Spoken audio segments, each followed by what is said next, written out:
Hi, welcome back. So మనం కన్సాలిడేషన్లో ఏం చూసాం చెప్పండి. డేట్ ఆఫ్ ఎక్వేషన్ రోజు గుడ్ విల్ కనుక్కోవడం చూసాము. డేట్ ఆఫ్ ఎక్వేషన్ రోజు ఎన్సీఏ క్యాలిక్యులేషన్స్ చూసాము. అదేవిధంగా క్లోజింగ్ డేట్ రోజు గుడ్ విల్ సేమ్ క్యారీ అవ్వాలా లేదంటే ఏదైనా ఇంపైర్మెంట్ ఉందా, ఇంపైర్మెంట్ ఉంటే ఇంపైర్మెంట్ లాస్ని ఎవరెవరికి ఇవ్వాలి అని చూసాం. ఓకేనా. నెక్స్ట్ కొన్ని మనం స్పెషల్ అడ్జస్ట్మెంట్స్ చూద్దాం. ఈ స్పెషల్ కేసెస్ చూసిన తర్వాత క్లోజింగ్ బ్యాలెన్సెస్ చూద్దాం. దాంతో మనకి థియరీ ఫినిష్ అయిపోతుంది. నెక్స్ట్ క్లాస్ నుంచి మనం ఇంకా క్వశ్చన్ స్టార్ట్ చేద్దాం. ఓకేనా. ఫస్ట్ హెడింగ్ పెట్టుకున్నాం స్పెషల్ పాయింట్లు. Investments in S limited holding company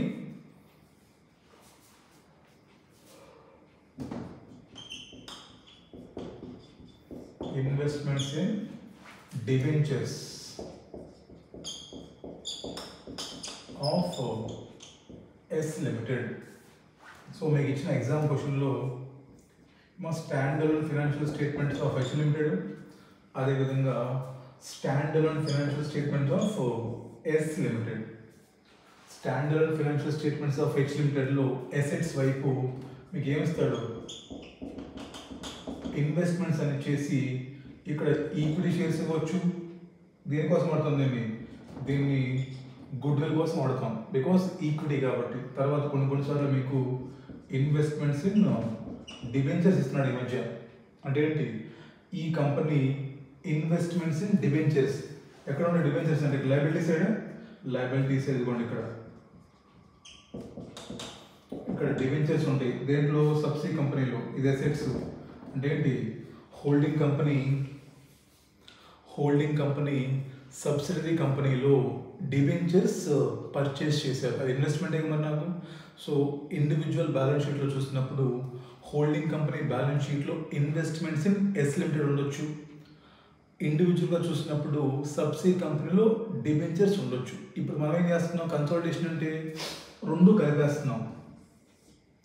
మరి రెండు కలిపినప్పుడు అసెట్స్ వైపు ఏమో investments in S limited debentures వస్తున్నాయి. Liability side debentures issue to H limited వస్తున్నాయి. అంతేగా. మరి ఈ అసెట్స్ ఎక్కడికి వస్తున్నాయి, ఈ లయబిలిటీస్ ఎక్కడికి వస్తున్నాయి. ఇదేమో సిబిఎస్.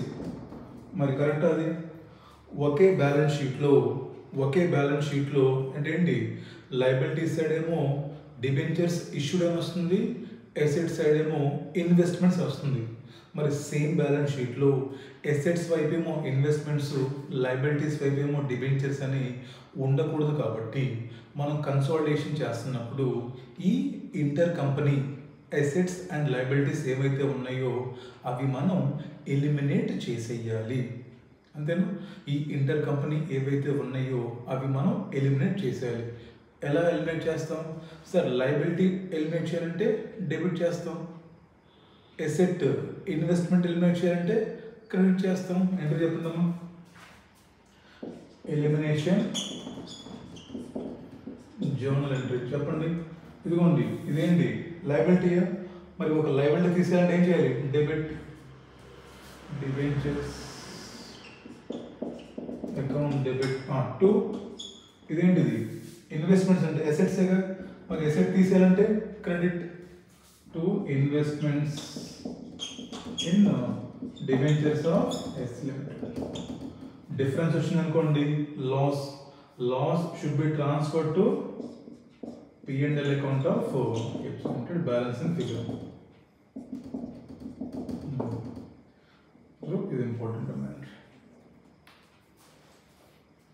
Simple point. సో ఒకే బ్యాలెన్స్ షీట్లో అసెట్స్ వైపు ఇన్వెస్ట్మెంట్స్, లయబిలిటీస్ వైపు డిబెంచర్స్ రాకూడదు. కాబట్టి విడిగా చూస్తే ప్రాబ్లం లేదు. కన్సాలిడేషన్ చేసేటప్పుడు ఒకే బ్యాలెన్స్ షీట్లో రెండు రాకూడదు. కాబట్టి we should eliminate through journal entry, that is debentures account debit liability to investments in S limited asset. కాబట్టి డిఫరెన్స్ వస్తే difference should be loss must be debited to H company profit and loss account. Example రాయండి amount. ఊరినే ఒక రెండు examples రాయండి. Past exam questions చూద్దాం.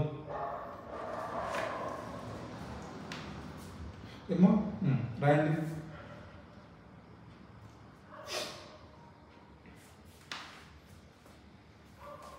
ఇక్కడ రాసుకున్న బ్యాలెన్స్ షీట్లో ఇక్కడ డిబెంచర్స్ 35,000 ఉన్నాయి. దేనిలో? ఎస్ లిమిటెడ్లో డిబెంచర్స్ 35,000 ఉన్నాయి. బట్ ఈ డిబెంచర్స్ ఫేస్ వాల్యూ కదా. బ్యాలెన్స్ షీట్లో ఆల్వేస్ ఈక్విటీ షేర్ క్యాపిటల్ అయినా డిబెంచర్స్ అయినా they always shown at face value. మరి ఇన్వెస్ట్మెంట్స్, ఇప్పుడు ఈ కంపెనీ డిబెంచర్స్ యొక్క ఫేస్ వాల్యూ 35,000. మరి నీకు మార్కెట్లో 35 దొరుకుతాయా? మార్కెట్లో 35 దొరకవచ్చు, 35 కంటే తక్కువ దొరకవచ్చు, 35 కంటే ఎక్కువ దొరకవచ్చు. అంటే ఇన్వెస్ట్మెంట్స్ అనేవి సేమ్ నామినల్ వాల్యూ ఉండొచ్చు, ఎక్కువ ఉండొచ్చు, తక్కువ ఉండొచ్చు. ఈ క్వశ్చన్లో ఏం చెప్పాడంటే ఎస్ లిమిటెడ్ కంపెనీలో 35,000 డిబెంచర్స్ ఉన్నాయంట. ఈ డిబెంచర్స్ని హోల్డింగ్ కంపెనీ 84,000 పర్చేజ్ చేసిందంట. కాస్ట్ రాసుకున్నాము ఎంత ఇక్కడ? ఇన్వెస్ట్మెంట్స్ ఇన్ డిబెంచర్స్లో మనకి 84,000 అంట. కొనొచ్చు కదా, దాన్నే ఉంది. ఫేస్ వాల్యూ వేరే. ఇప్పుడు జొమాటో ఐపీఓ వచ్చింది, రిలయన్స్ కంపెనీ ఐపీఓ వచ్చింది, రీసెంట్గా టాటా ఐపీఓ వచ్చింది. ఫేస్ వాల్యూ ఎంత? షేరు 10 రూపాయలే. మార్కెట్లో ఎంత అమ్ముతున్నారు? 200, 300, 500 based on good will and demand. So investments అనేవి ఎక్కువ ప్రైస్ కొంటాం, బట్ బ్యాలెన్స్ షీట్లో ఫేస్ వాల్యూగా చూపిస్తాం. ఇది క్వశ్చన్. ఏం చెప్పండి?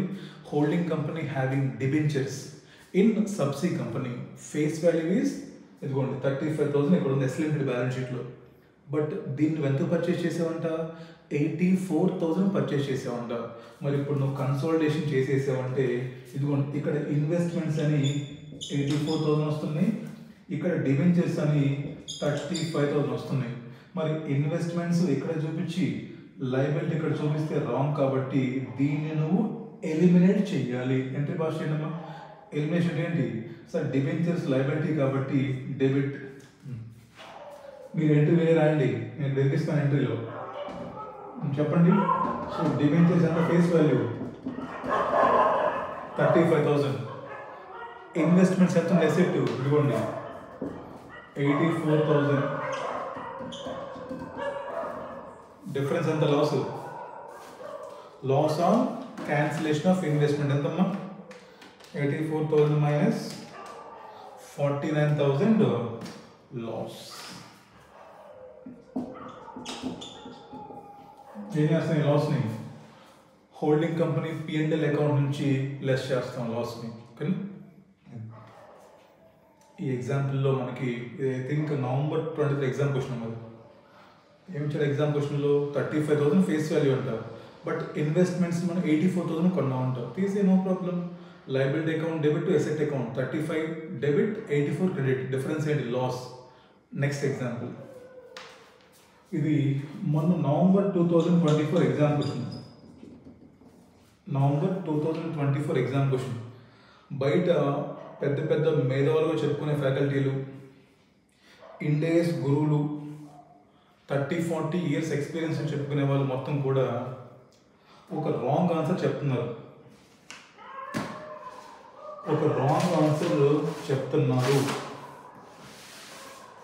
క్వశ్చన్ చూడండి, చెప్తున్నారు. వెళ్దాం నెక్స్ట్ క్వశ్చన్కి. నెక్స్ట్ ఎగ్జాంపుల్ రాసుకుని మళ్ళీ బ్యాలెన్స్ షీట్లో ఇక్కడ ఇన్వెస్ట్మెంట్స్ ఇన్ డిబెంచర్స్ అని చెప్పేసి ఎంత ఉంది, ఇక్కడ డిబెంచర్స్ ఎంత రాద్దాం. మన ఎగ్జామ్ క్వశ్చన్ అమ్మా ఇది. ఇక్కడ ఇన్వెస్ట్మెంట్స్ అని చెప్పేసి 1,500 lakhs రాసుకోండి. Investments in debentures 1,500 lakhs. దాని ఫేస్ వాల్యూ అని చెప్పాడంటే ఇటు పక్క liability side 13% of debentures of 100 each. Okay. ఇక్కడ డిబెంచర్స్ చూడండి, ఇది స్పెషల్ క్వశ్చన్ ఇంకోటి. మళ్ళీ ఇక్కడ డిబెంచర్స్ 3,000 lakhs ఉన్నాయంట. అంటే ఏంటమ్మా? ఇన్వెస్ట్మెంట్స్ అని చెప్పేసి హోల్డింగ్ కంపెనీ బ్యాలెన్స్ షీట్లో 1,500 lakhs ఉన్నాయి. ఇక్కడ డిబెంచర్స్ అని చెప్పేసి 3,000 lakhs ఉన్నాయి. అంటే ఏంటి? ఈ క్వశ్చన్లో డిబెంచర్స్ అనేవి ఈ డిబెంచర్స్లో హోల్డింగ్ కంపెనీతో పాటు ఎవరో కొంతమంది బయట వాళ్ళు కూడా డిబెంచర్స్ ఉన్నాయి. అంతేనా? ఇప్పుడు మనకేం కావాలి? ఈ 1500 lakhs ఇన్వెస్ట్మెంట్ యొక్క ఫేస్ వాల్యూ కావాలి, నామినల్ వాల్యూ కావాలి. ఏమి ఇచ్చాడు మా బ్యాలెన్స్ షీట్లో? వాడు 1000 అని ఇచ్చాడు.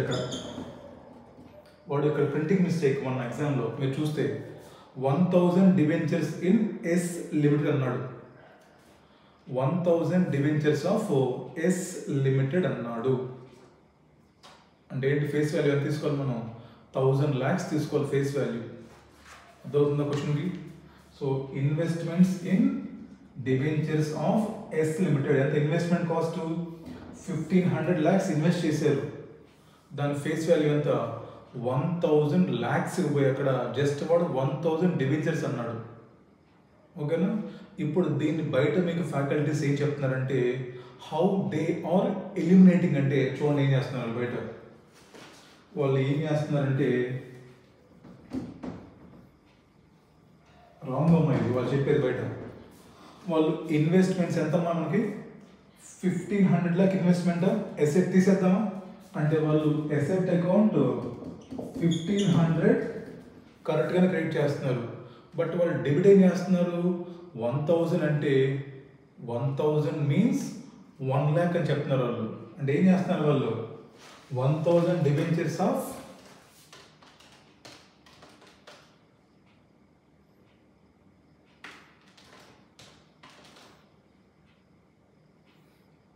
1000 డిబెంచర్స్ ఆఫ్ 100 rupees ఈచ్ తీసుకొని they are taking face value ఏమో 1500 తీసుకుంటున్నారు.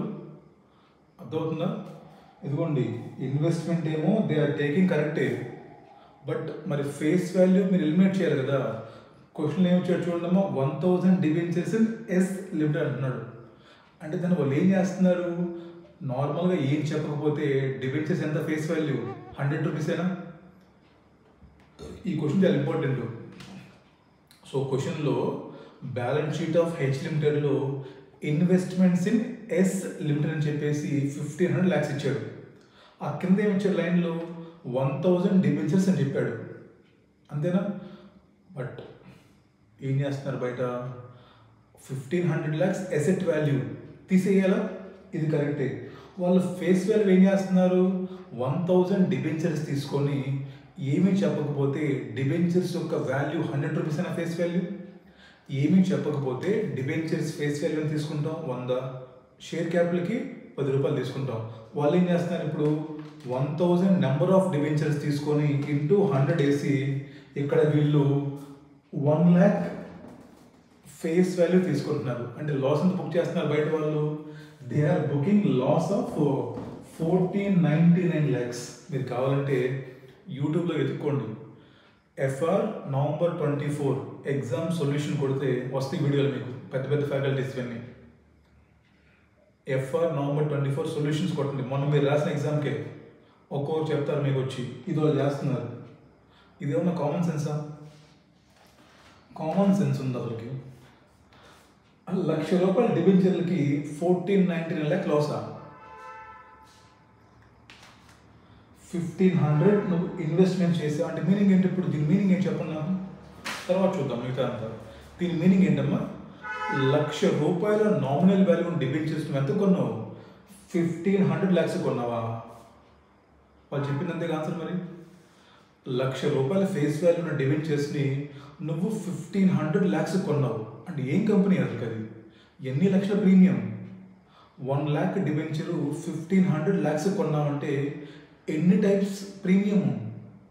1500 times ప్రీమియమా? ఎక్కడ జరిగింది అసలు ఇన్వెస్ట్మెంట్? ₹1,00,000 వాల్యూ ఉన్న డిబెంచర్ని ఎవడన్నా కడుపు అన్నం తిన్నాడు 1500 lakhs కొంటాడా? బట్ మీ ఫ్యాకల్టీసు మీ మేధావులంతా ఇదే చెప్పిన ఆన్సర్ ఎత్తుక్కోండి కావాలంటే. మీరు ఈ ఎంట్రీ పాస్ చేస్తున్నారు ఏమని?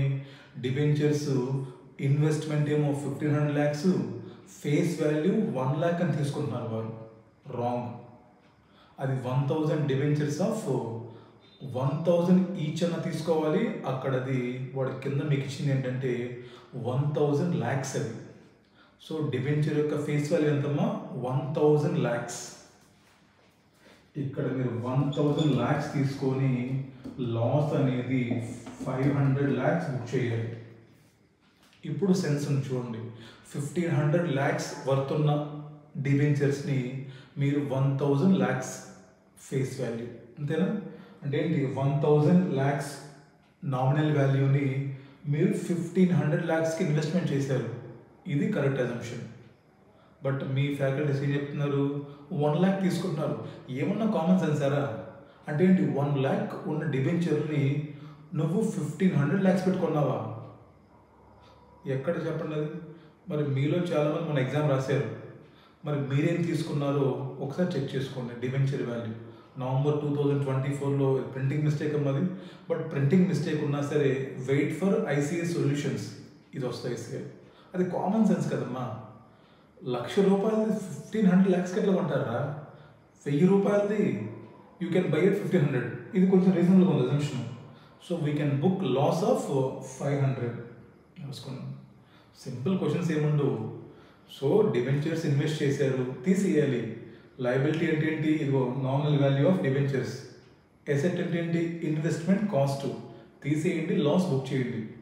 ప్రీవియస్ క్వశ్చన్లో క్లియర్గా చెప్పాడు ఇందాక, 35,000 nominal value, 84,000 cost, plain question అది. బట్ నవంబర్ 24 క్వశ్చన్లో కూడా ప్లెయినే, but there is small mistake, 1000 lakhs అది నామినల్, నాట్ 1 lakh. ఓకేనా? రైట్ అమ్మా, ఇది డిబెంచర్ సింపుల్ అమ్మా. ఈ ఎంట్రీ పాస్ చేసేయండి. సో ఈ profit and loss account loss ఎంత అయితే వచ్చిందో ఈ లాస్ని హోల్డింగ్ కంపెనీ యొక్క P&L నుంచి మనం లెస్ చేస్తాం. ఓకేనా? రైట్. నెక్స్ట్ క్లియర్ అంతేనా మీరు? చూడిపోయినా పాజ్ చేసి రాసుకున్నాం. ఎగ్జాంపుల్స్ కూడా ఇంపార్టెంట్. Next adjustment.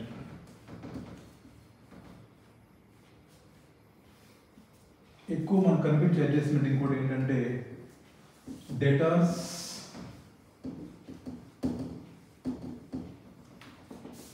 నెక్స్ట్ రాసుకున్నాం. ఎలిమినేషన్ ఆఫ్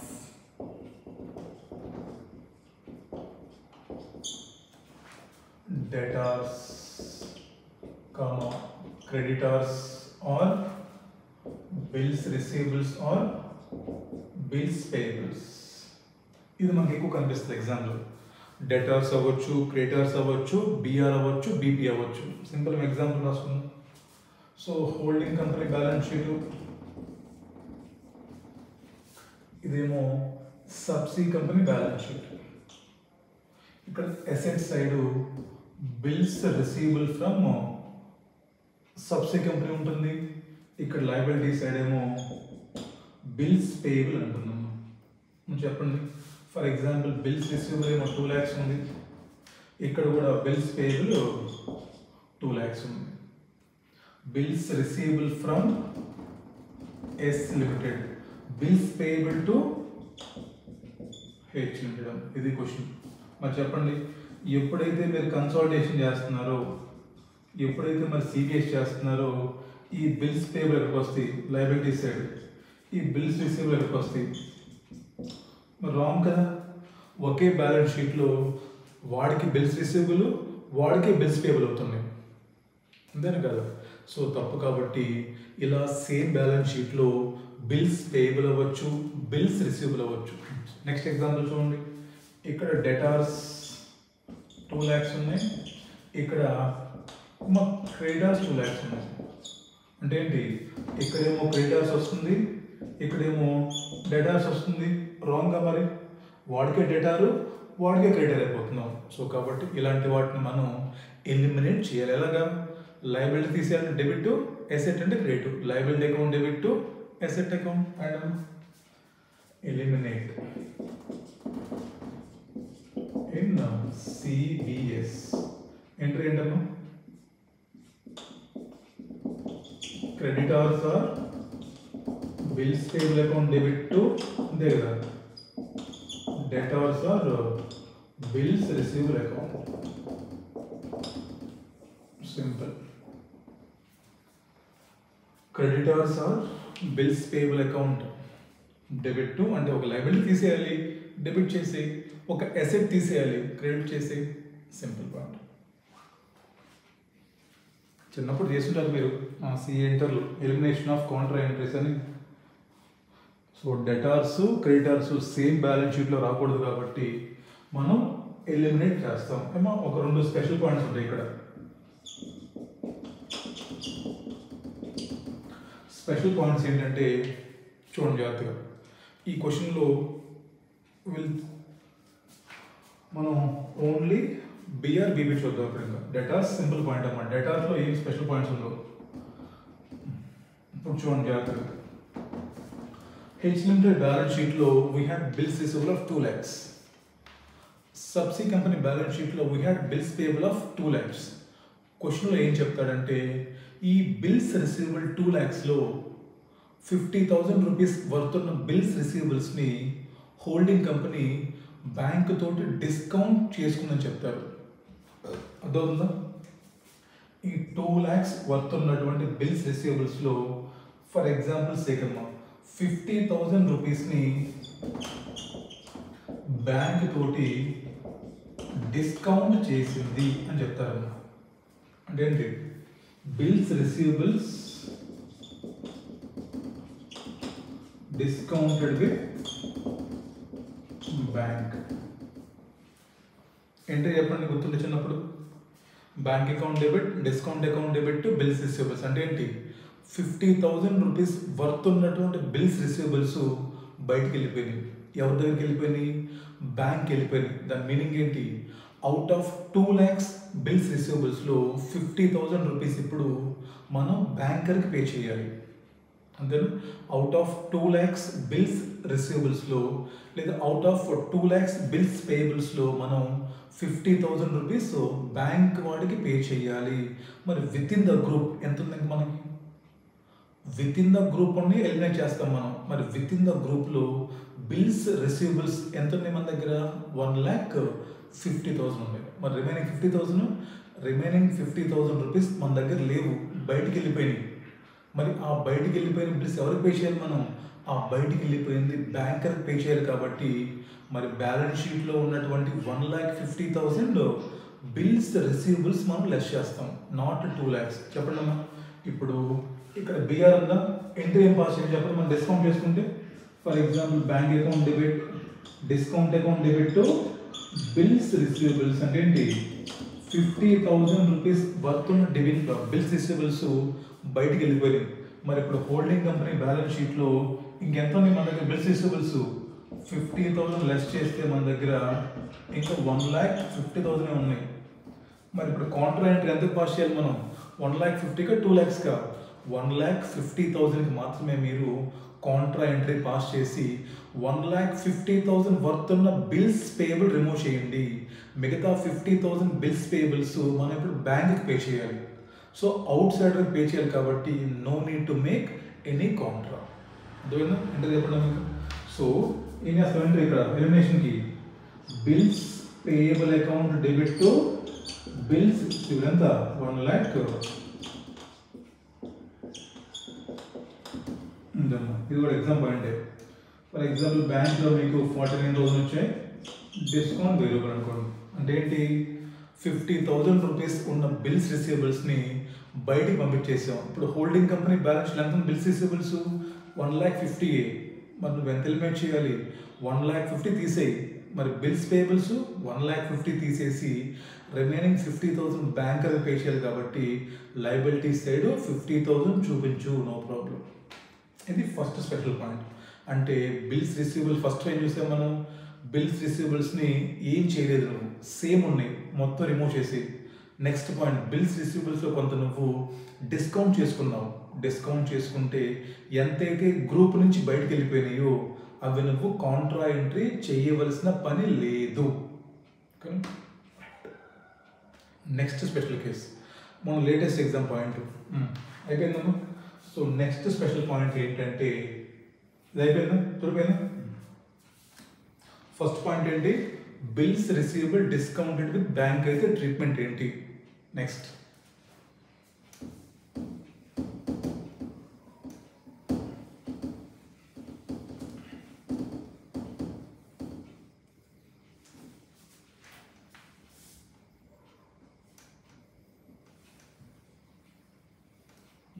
పాయింట్ చూడండి. Same balance sheet of H లిమిటెడ్లో 2 lakhs బిల్స్ రిసీవబుల్స్ ఉన్నాయి, అక్కడ బిల్స్ పేబుల్సే 2 lakhs ఉన్నాయి. ఇప్పుడు సబ్సీ కంపెనీ ఏం చేసిందంటే ఒక 40,000 రూపీస్కి చెక్ రాసి పంపించేసింది. ఇప్పుడు సబ్సీ కంపెనీ ఏం చేసిందంటే 40,000 రూపీస్ చెక్ రాసి బిల్స్ పేయబుల్ కోసం హోల్డింగ్ కంపెనీకి పంపించింది. అంటే వీళ్ళు ఏమెంట్రీ పాస్ చేస్తుంటారు అంటే subsea company payment made for bills payable. Entry చెప్పండి. బిల్స్ పేయబుల్ సెటిల్ చేస్తే ఏముంది సార్, బిల్స్ పేయబుల్ తగ్గుతుంది. ఇప్పుడు bills payable account debit 40,000 to bank. అంటే ఏం చేస్తున్నారు ఇక్కడ నుంచి వీళ్ళు 40,000 లెస్ చేసేసి 1,60,000 ఇక్కడ చూపిస్తున్నారు మన దగ్గర. అంతేనా? ఇంపార్టెంట్ పాయింట్ చూడండి, సింపులే. సబ్సీ కంపెనీ ఒక చెక్ పంపించింది వాళ్ళకి బిల్స్ పేయబుల్ సెటిల్ చేయడానికి. మరి చెక్ పే చేస్తే వీళ్ళు ఎంట్రీ పాస్ చేశారు బుక్స్లో ఏమని, bills payable account debit to bank అని చెప్పేసి నీకు పంపించేసి ఇక్కడ లెస్ చేశారు. ఆ చెక్ నీకు క్వశ్చన్లో ఏమంటాడంటే ఆ చెక్ ఇంకా హోల్డింగ్ కంపెనీకి రాలేదంటాడు. చెక్ ఇన్ ట్రాన్సిట్ అంటాడు. ఇప్పుడు చెక్ ఇన్ ట్రాన్సిట్. మరి చెక్ ఇన్ ట్రాన్సిట్ అన్నప్పుడు ఇప్పుడు చెప్పండి, మరి మిస్ మ్యాచ్ అవుతుందా? హోల్డింగ్ కంపెనీ బ్యాలెన్స్ షీట్లోనేమో డెటార్స్ అని చెప్పేసి 2 lakhs ఉంది. మరి సబ్సీ కంపెనీ బ్యాలెన్స్ షీట్లోనేమో బిల్స్ పేబుల్ అని చెప్పేసి 1,60,000 ఉంది. మరి ఇప్పుడు ఇంటర్ కంపెనీ హోల్డింగ్స్ మరి ఎలిమినేట్ చేయాలి కదా. మరి ఏంటి ఎంట్రీ ఏముంది sir, bills payable account debit to bills రిసీవబుల్సే. అంతేనా? బట్ బిల్స్ పేయబుల్ ఏమో 1,60,000 చూపిస్తుంది, బిల్స్ రిసీవబుల్ ఏమో 2 lakhs చూపిస్తుంది. మరి రిమైనింగ్ 40,000 ఏంటి, చెక్ ఇన్ ట్రాన్సిట్. అంటే హోల్డింగ్ కంపెనీకి అది ఎసెట్ బ్యాలెన్స్.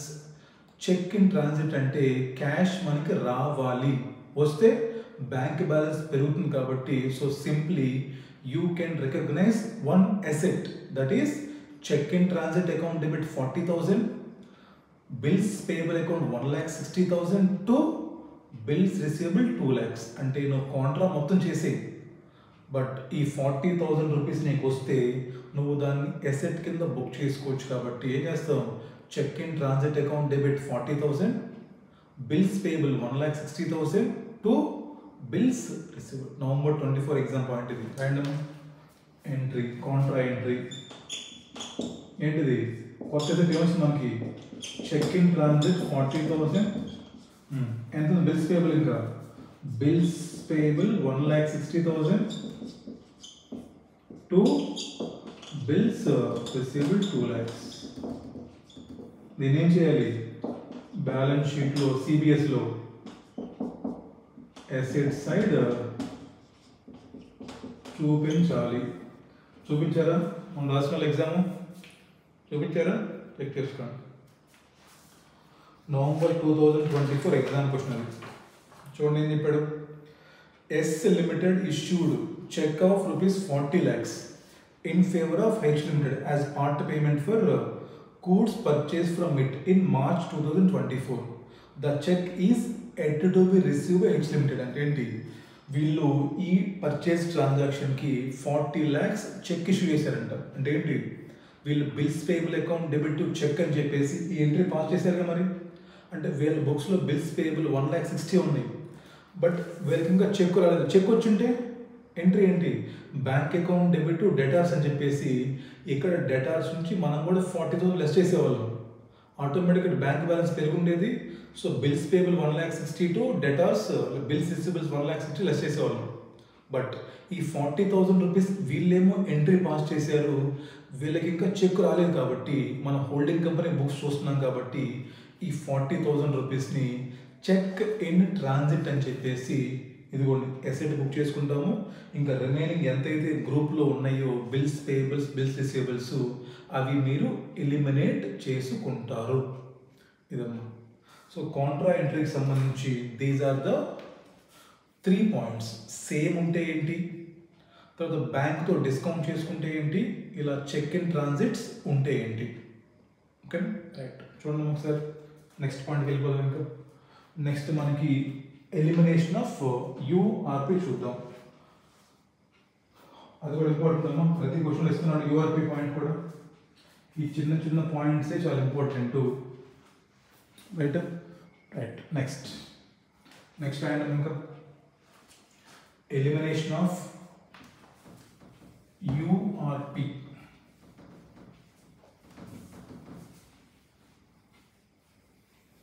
పోస్టేజ్ రాసుకున్నాం. ఇవన్నీ రాసుకోండి ఎంట్రీస్. ఇవన్నీ రాసుకుంటేనే మీకు ఎగ్జామ్లో క్లారిటీ వస్తుంది. Next special point elimination of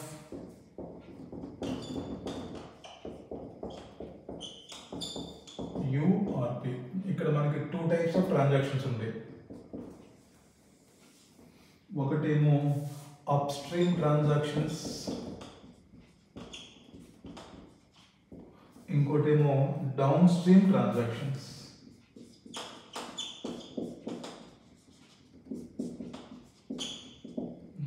ఏంటమ్మా అప్ స్ట్రీమ్ ట్రాన్సాక్షన్స్ అంటే? ఇక్కడ హోల్డింగ్ కంపెనీ ఉంది, ఇక్కడ సబ్సీ కంపెనీ ఉంది. అప్ స్ట్రీమ్ ట్రాన్సాక్షన్స్ ఏంటి? సబ్సీ కంపెనీ హోల్డింగ్ కంపెనీకి స్టాక్ సేల్ చేసింది.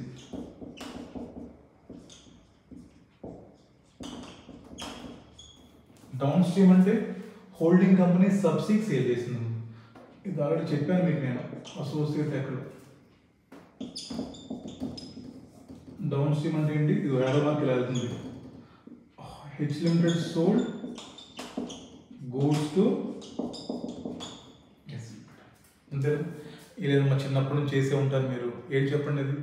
So holding company subsea goods అమ్మినా, సబ్సీ కంపెనీ హోల్డింగ్ గూడ్స్ అమ్మినా, ఇవి బయటకి సేల్ చేసి ప్రాఫిట్ రియలైజ్ అయితేనే మనం ప్రాఫిట్ బుక్ చేసుకోవాలి.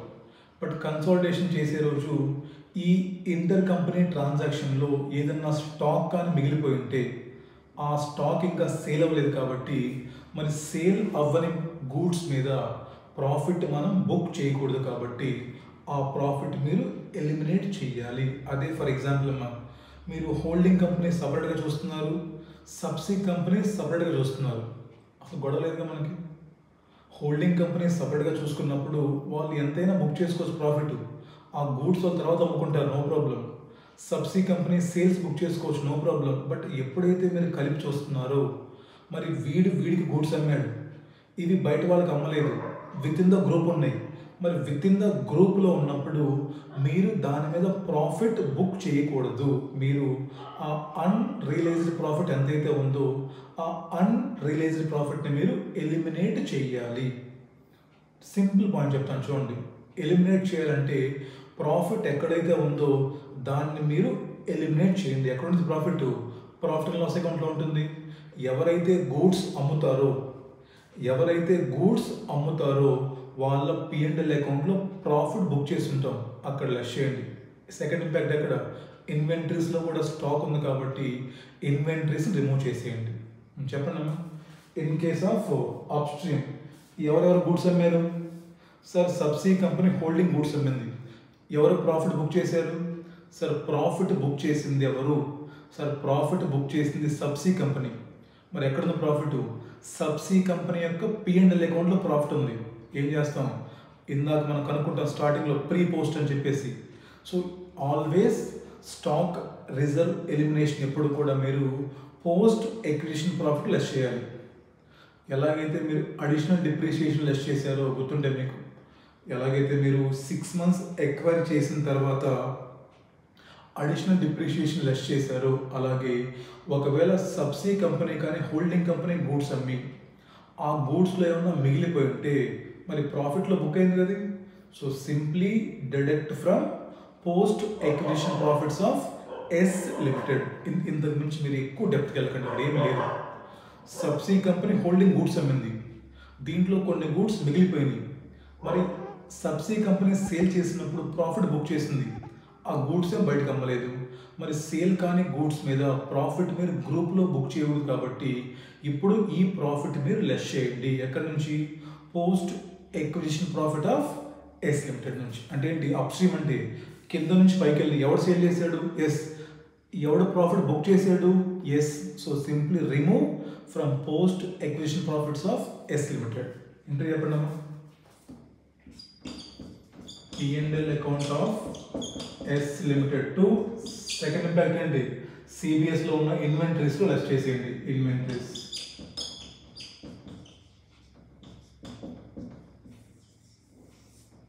అదే సంగతి చెప్పండి. పైనుంచి కిందకి వెళ్ళి ఇప్పుడు ఎవడమ్మాడు గూడ్స్, హోల్డింగ్ కంపెనీ గూడ్స్ అమ్మాడు. ప్రాఫిట్ ఎవడు బుక్ చేశాడు, హోల్డింగ్ కంపెనీ బుక్ చేసింది. ఎక్కడుంది ప్రాఫిట్, హోల్డింగ్ కంపెనీ యొక్క P&L అకౌంట్లో ఉంది. సింప్లీ తీసేయి. P&L account of fixed account debit to inventories. Simple. So question చూడగానే ముందు ఐడెంటిఫై చేసేయండి, అప్ స్ట్రీమా డౌన్ స్ట్రీమా. In case of upstreams S limited యొక్క P&Lలో మీరు ప్రాఫిట్ బుక్ చేశారు, పోస్ట్ ఎక్విజిషన్ ప్రాఫిట్ లెస్ చేసేయండి. In case of downstream అయితే హెచ్ లిమిటెడ్ P&L అకౌంట్లో ప్రాఫిట్ బుక్ చేసాము, అక్కడ లెస్ చేస్తాం. సింపుల్. No more confusions. కానీ చూడండి క్వశ్చన్ చూద్దాం, మన ఎగ్జామ్ క్వశ్చన్ చూద్దాం. H limited sold goods worth 200 lakhs to S Limited on credit at a profit of 20% on sales. ఎవరెవరు అమ్మారు, హెచ్ లిమిటెడ్ సబ్సిడీ అమ్మిందంటే ఏంటది, డౌన్ స్ట్రీమ్. ఎవరు సేల్ చేశాడు, హెచ్. ఎవరు ప్రాఫిట్ బుక్ చేశారు, హెచ్. ఎక్కడున్న ప్రాఫిట్, హెచ్ లిమిటెడ్ యొక్క P&L అకౌంట్లో ఉంది. 50% of the goods were still laying unsold. అంటే ఏంటి, 50% గూడ్స్ ఇంకా విత్ ఇన్ గ్రూప్ ఉన్నాయంట. ఏం చేయాలి నువ్వు, ఈ 50% గూడ్స్ మీద ఎంతైతే ప్రాఫిట్ ఉందో ఆ ప్రాఫిట్ నువ్వు ఎలిమినేట్ చేయాలి from holding company P&L account. Because sale చేసింది హోల్డింగ్ కంపెనీ కాబట్టి వాడి ప్రాఫిట్ అండ్ లాస్ అకౌంట్లో ప్రాఫిట్ బుక్ అయింది కాబట్టి లెస్ చేయాలి. ఫర్ ఎగ్జాంపుల్ ఎవరు చూద్దాం, మనకు ఉన్నాయి చూద్దాం. Up stream transaction will search అంటే ఎగ్జామ్ క్వశ్చన్ లేదు.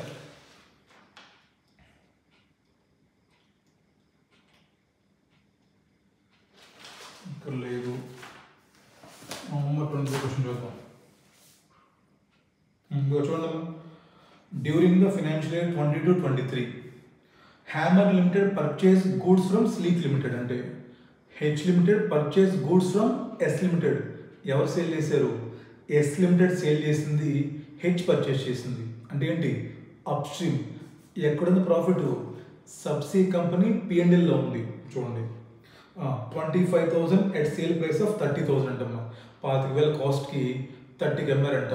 40% of the goods remain unsold. ఏం చేయాలప్పుడు, ఎంతైతే ప్రాఫిట్ మిగిలిపోయిందో అన్సోల్డ్ గూడ్స్ మీద దాన్ని మీరు ఎలిమినేట్ చేయాలి. ఎక్కడుంది ప్రాఫిట్, ఎవరు గూడ్స్ అమ్మారు, సబ్సిడీ గూడ్స్ అమ్మింది. ఎవరు ప్రాఫిట్ బుక్ చేశాడు, సబ్సిడీ బుక్ చేసింది. ఇప్పుడు ఎవరి ప్రాఫిట్లో తీసేయాలి, సబ్సిడీ ప్రాఫిట్లో. అర్థమైందా క్వశ్చన్ డిఫరెన్స్. ఇందాకేమో డౌన్ స్ట్రీము హెచ్ కంపెనీ తీసే ప్రాఫిట్, ఇప్పుడేమో అప్ స్ట్రీము ఇప్పుడు ఎస్ కంపెనీలో ప్రాఫిట్ తీసే. Simple. No more confusions. Right, ఇంతేనమ్మా. సో ఇవి 3 మీకు స్పెషల్ పాయింట్స్. ఏమేంటి చూడండి చెప్పండి. మనం డిబెంచర్స్లో ఇన్వెస్ట్మెంట్ చేస్తే ఏంటి, తర్వాత contra entries debtors creditors BR BP ఉంటే ఏంటి, తర్వాత ఎలిమినేషన్ ఆఫ్ యూఆర్పి ఏంటి అని చూసాను. రైట్, అయిపోయిందమ్మా. లాస్ట్ ఇంకా మీకు లాస్ట్ 3 పాయింట్స్ చెప్తాను. Will close. క్లియర్, ప్రిపేర్స్ కూడా. సో ఇంకా క్లోజింగ్ బ్యాలెన్స్ షీట్ కోసం మనకి 3 ఐటమ్స్ కావాలి. మనకి క్లోజింగ్ బ్యాలెన్స్ షీట్ కోసం నాకు 3 ఐటమ్స్ కావాలి. అవేంటో చూద్దాం. నాకు క్లోజింగ్ బ్యాలెన్స్ షీట్ కోసం క్లోజింగ్ ఎన్సిఐ బ్యాలెన్స్ కావాలి, తర్వాత closing P&L of H limited కావాలి, last closing general reserve of H limited కావాలి. సింపుల్ అందరూ చెప్పండి. ఎన్సిఐ వస్తుంది మీకు. Opening NCI computed on date of acquisition either on fair value basis or on PSNA basis. కనుక్కున్నాం కదా మనం పొద్దున. సో ఓపెనింగ్ ఎన్ఏవి కనుక్కుంటాం, ఎన్సిఏ కనుక్కుంటామా, ఏం మెథడ్ వాడితే ఆ మెథడ్. దీనికి ఏం చేస్తాం ఇంకా during the year after acquisition తర్వాత సబ్సీ కంపెనీ ఎంతైతే ప్రాఫిట్స్ సంపాదించిందో అంతేనా, దాంట్లో వాటా ఉందా వీడికి ఉంది, రిజర్వ్స్లో వాటా ఉందా వీడికి ఉంది, అంతేనా. And add post acquisition P&L share plus post acquisition general reserve share minus ఏంటిది డివిడెండ్ అడ్జస్ట్మెంట్. లక్షల డివిడెండ్ మరి పెడితే డివిడెండ్ పెయిడ్ అక్కడ యాడ్ చేసాం P&L అకౌంట్లో, మనకి లక్షలు కదా.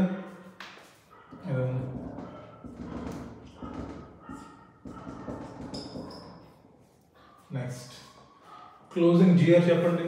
ఏముంది సార్ మీకు బ్యాలెన్స్ షీట్లో హోల్డింగ్ కంపెనీ బ్యాలెన్స్ మీకు ఇస్తాడు, హోల్డింగ్ కంపెనీ జిఆర్ మీకు ఇస్తాడు బ్యాలెన్స్, క్లోజింగ్ బ్యాలెన్స్ అది తీసుకున్నాం.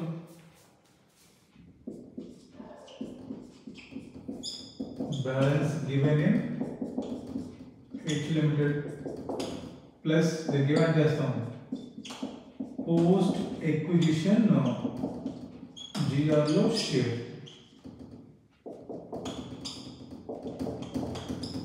అంతే కదా. హోల్డింగ్ కంపెనీకి బ్యాలెన్స్ షీట్లో ఎంత తీసుకుంటాము, దానికి పోస్ట్ ఎక్విజిషన్లో ఒకవేళ దానికి ఎస్ లిమిటెడ్ ప్రాఫిట్ సంపాదించుంటే దాంట్లో 60 ఇక్కడ చేస్తాము, 40 ఎన్సీకి ఇస్తాం, అంతేగా. ఇది ఇంపార్టెంట్. P&L అకౌంట్ రాయండమ్మా. Balance given in H limited balance sheet. దీంట్లో చాలా చేంజెస్ వస్తాయి, ఎందుకంటే చూద్దాం మెల్లమెల్లగా. ఫస్ట్ చెప్పండి add post acquisition profit share, అంతేగా. వీడికి 60%, వీడికి 40%. ఇప్పుడు మెల్లగా వద్దాం ఒక్కో పాయింట్కి. నేను మీకు ఫస్ట్లో ఇన్వెస్ట్మెంట్స్ గురించి చెప్పాను, గుర్తుందా మీకు. ఇన్వెస్ట్మెంట్స్ అక్కడ ప్రీవియస్లీ హెల్డ్ ఇన్వెస్ట్మెంట్ని మనం రీవాల్యూ చేసి, ప్రీవియస్లీ హెల్డ్ ఇన్వెస్ట్మెంట్స్ మనం రీమెజర్ చేసాం, గుర్తుంటే మీకు. సో ఆ ప్రీవియస్లీ హెల్డ్ ఇన్వెస్ట్మెంట్స్ రీమెజర్ చేసినప్పుడు మనకి గెయిన్ రావచ్చు, లాస్ రావచ్చు. ఆ క్వశ్చన్ మనకి ఏమొచ్చింది, లాస్ వచ్చింది. ఏం చేయాలి దాన్ని, గెయిన్ వచ్చినా లాస్ వచ్చినా that should be adjusted with P&L account of H limited. రాయండి first add or less gain or loss on remeasurement of previously held investments in S Limited on date of acquisition. ఒక్కటి మర్చిపోయినా balance sheet Tally అవుతుంది. ఈ P&L అకౌంట్లో చాలా items వస్తాయి, ఒక్కటి మీరు మర్చిపోయినా మీ బ్యాలెన్స్ షీట్ టాలీ అవ్వదు. సో ఫస్ట్ ఏం చూస్తాం, మన సీక్వెన్స్ వద్దాం. సో ప్రీవియస్లీ హెల్డ్ ఇన్వెస్ట్మెంట్ మనం రీమెజర్ చేసినప్పుడు గెయిన్ వస్తే గెయిన్ యాడ్ చేస్తాం, లాస్ వస్తే లాస్ మనం లెస్ చెయ్యాలి. నెక్స్ట్ తర్వాత ఏం చూసాం, మనం డివిడెండ్ పాయింట్ చూసాం, అంతేనా. ఒకవేళ సబ్సీ కంపెనీ డివిడెండ్ పే చేసి ఉంటే మరి హోల్డింగ్ కంపెనీ తనకు వచ్చే వాటా ఎంతైతే ఉందో ఆ వాటా ఏం చేశారు వీళ్ళు, bank account debit to P&L account అని చెప్పి వీళ్ళు ఈ P&L అకౌంట్ బ్యాలెన్స్లో యాడ్ చేస్తున్నారు. ఇప్పుడు మీరు ఏం చేయాలి, కన్సాలిడేషన్లో ఆ ఎఫెక్ట్ ఎలిమినేట్ చేయాలంటే we should deduct dividend received from సబ్సీ కంపెనీ. లెస్ చేయడం, less dividend received from S limited. Right, ఓకేనా. నెక్స్ట్ ఈ క్లాస్లో స్టార్టింగ్లో చెప్పాను మీకు ఏంటది, డిబెంచర్స్ ఇన్వెస్ట్మెంట్స్ ఇన్ డిబెంచర్స్ ఉంటే మరి డిబెంచర్స్ మీరు ఎలిమినేట్ చేసేటప్పుడు మీకు వచ్చే లాస్ ఎక్కడ డెబిట్ చేయాలి, ఇక్కడేగా. అండ్ లెస్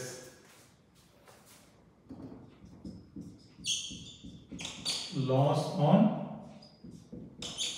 ఎలిమినేషన్ ఆఫ్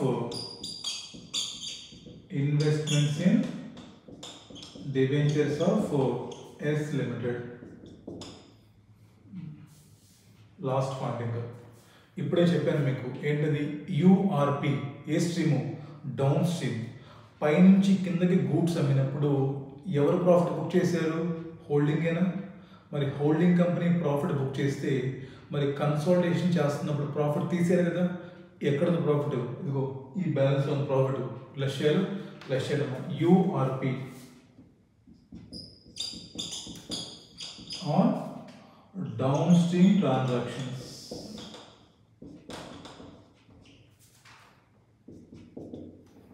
అంతేనా? ఇవన్నీ లెస్లే. ఇంకేమైనా వచ్చాయో చూడండి ఒకసారి మనం చేసిన పాయింట్స్లో.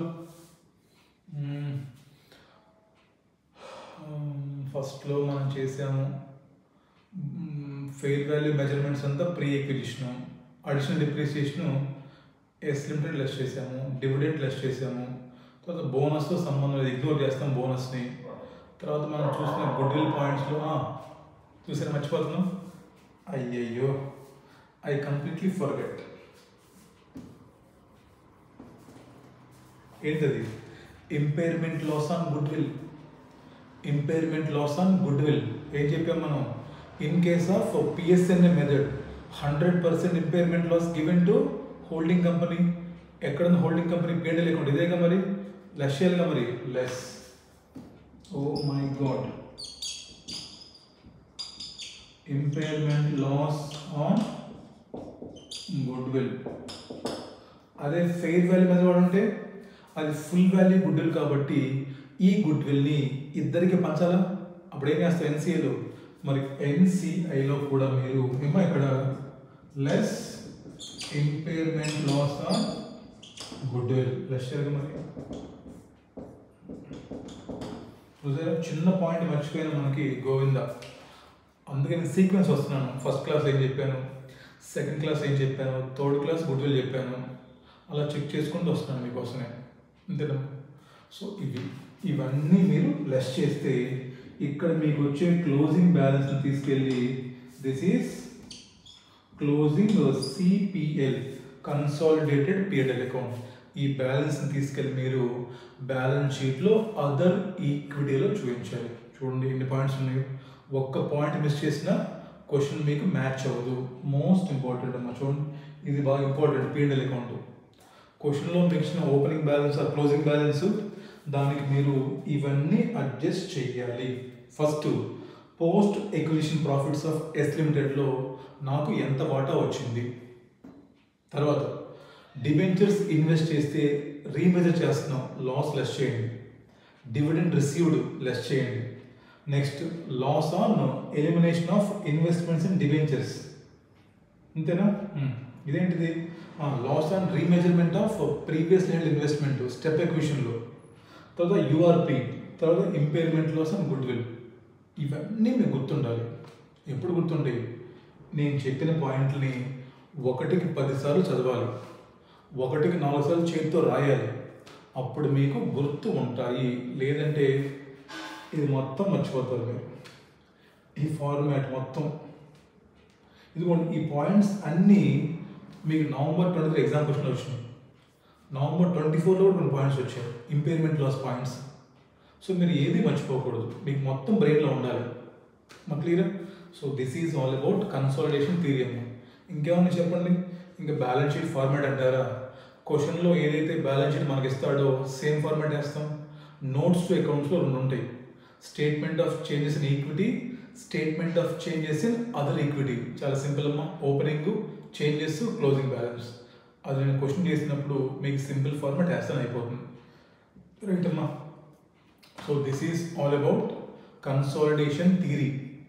సో మీకు డేట్ ఆఫ్ ఎక్విజిషన్ రోజు ఏం చేసాం, గుడ్విల్ ఎలా కనుక్కున్నాం, ఇన్వెస్ట్మెంట్స్ ఎలా తీసుకున్నాం, net assets on date of acquisition equity అప్రోచ్లో ఎలా కనుక్కుంటున్నాం, దాంట్లో ఏమేమి అడ్జస్ట్మెంట్స్ చేస్తున్నాం, తర్వాత ఈ గుడ్విల్ అనేది పార్షియలా ఫుల్లా, ఎన్సీ అనేది ఏ మెథడ్లో మెజర్ చేస్తున్నాం, నెక్స్ట్ ఓపెనింగ్ కనుక్కున్న గుడ్విల్ని క్లోజింగ్ బ్యాలెన్స్ షీట్కి సేమ్ తీసుకొస్తున్నామా, లేదా ఇంపైర్మెంట్ ఏమన్నా జరుగుతుందా, ఇంపైర్మెంట్ జరిగితే ఆ ఇంపైర్మెంట్ లాస్ని పార్షియల్ గుడ్విల్ అయితే ఇడికే పంచాము, ఫుల్ గుడ్విల్ అయితే ఇద్దరికి పంచాలి. నెక్స్ట్ క్లోజింగ్ బ్యాలెన్స్ ఆఫ్ ఎన్సిఐ, ఇదిగో ఎలా కనుక్కోవాలి, ఏమేమి యాడ్ ఏమేమి లెస్ చేయాలి, closing balance of P&L account ఇవన్నీ లెస్ చేయాలి. Next closing balance of GR ఎలా కనుక్కోవాలి. నెక్స్ట్ స్పెషల్ పాయింట్స్ ఏమైనా ఉంటే ఇన్వెస్ట్మెంట్స్ అండ్ డిబెంచర్స్ ఉంటే ఎందుకు ఎలిమినేట్ చేయాలి, చేస్తే లాస్ ఎక్కడ డెబిట్ చేయాలి. నెక్స్ట్ కాంట్రా ఎంట్రీస్ ఉంటే బిల్స్ రిసీవబుల్స్ బిల్స్ పేబుల్స్ ఉంటే దాంట్లో మళ్ళీ స్పెషల్ కేసెస్ ఉంటే బ్యాంక్తో డిస్కౌంట్ చేసుకుంటే ఏంటి, వాడు ఏమన్నా చెక్ పంపిస్తే ఏంటి. నెక్స్ట్ URP డౌన్ స్ట్రీమ్ అయితే ఎక్కడ ఎలిమినేట్ చేయాలి, అప్ స్ట్రీమ్ అయితే ఎక్కడ ఎలిమినేట్ చేయాలి. ఇవన్నీ మీకు క్లారిటీ ఉండాలంటే మీరు నేను చెప్పిన క్లాసుల్ని 1-2 సార్లు చూడాలి, నోట్స్ మొత్తం రాసుకోవాలి. ఈ నోట్స్ మీకు ఎక్కడ దొరకదు, మీరు ఎత్తుక్కోండి ఎవరి ఫ్యాకల్టీ అయినా సరే. ఇదంతా నా కష్టార్జితం, నేను కష్టపడి మీకోసం సింప్లిఫైడ్గా చేశాను. ఇదిగోండి నా దగ్గర ఎటువంటి కాన్సెప్ట్ నోట్స్ లేదు, నేను ఎవరి బుక్స్ కూడా చూడను. నేను కష్టపడి దేవుడు నాకు ఇచ్చిన స్కిల్ తోటి నేను నా సొంతంగా క్రియేట్ చేసేది మొత్తం.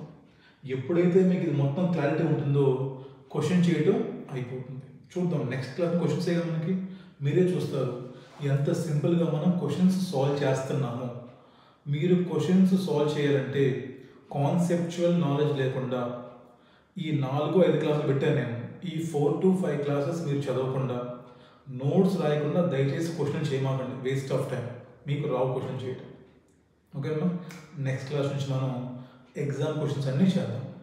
కావాలంటే మనం will start with November 2024 exam question చేద్దాం. ఓకేనా, రైట్ అమ్మా, కలుద్దాం. క్వశ్చన్ స్టార్ట్ చేసే ముందు 1 day బ్రేక్ తీసుకోండి. బ్రేక్ తీసుకొని క్లాసెస్ అన్నీ రివైజ్ చేయండి, నోట్స్ మొత్తం రివైజ్ చేసుకోండి, బ్రెయిన్లో మ్యాప్ వేసుకోండి. కన్సల్టేషన్ క్వశ్చన్ వస్తే ఏం జరుగుతుంది, డేట్ ఆఫ్ ఈక్వేషన్ అకౌంటింగ్ ఏంటి, క్లోజింగ్ బ్యాలెన్స్ అకౌంటింగ్ ఏంటి, మొత్తం చూసుకొని అప్పుడు దిగండి క్వశ్చన్స్లోకి. దెన్ మీకు ఈజీ అయిపోతుంది. ఓకేనా, రైట్, గుడ్ నైట్ అమ్మా, కలుద్దాం మళ్ళీ రేపు.